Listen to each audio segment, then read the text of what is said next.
All right, there we go. We're going to ask you, we're going to have a special guest appearance, if you will. Chipotle getting its price target raised to a new street high.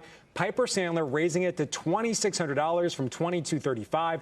The stock's rallied more than 35% this year. And Joe Terranova, he joins us now. You own Chipotle. Just to stay on theme, what do you get on your burrito when you go? You got to finish with that.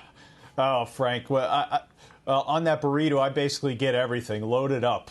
And after listening to Josh and John, I think I want them to add Bitcoin to it, to have a Bitcoin burrito. But I purchased Chipotle back on March 31st at around $14.30. So I have a nice cushion in the stock. It was added to my quality momentum index earlier in the year. That's one of the reasons why I looked at it. What we have here is Nicole Miller-Regan, who is just a fantastic quick-serve restaurant analyst. She has been the most bullish. Now she's really going out with an aggressive price target. So the question becomes, what do you do right here? If you own the stock, I don't think at all you give consideration to selling it. You stay with it. If you don't own the stock, the question becomes, do you put new money to work, or even do you want to add to your position? So there's two things to give consideration to. In the near term, the cyclical element is, look, all of the quick-serve restaurants right now, the bullish thesis is on a very strong U.S. consumer.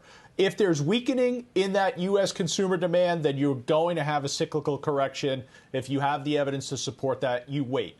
But the bullish thesis on a secular basis is all about the opportunity to expand the store units from where they currently reside for Chipotle at 2,800 units to ultimately 6,000 units. And guess what, Frank? You're talking about a franchise that only has 33 stores outside the U.S. So slowly expanding in Canada. They're adding 8 stores this year. They're targeting Western Europe. They've got some stores in the UK, France, and Germany. But that international expansion is what's going to grow the revenue over the coming years and ultimately grow the stock into the valuation and realize at that point that you could see the 35% upside to Nicole's target at 2,600. So I think that's a real possibility.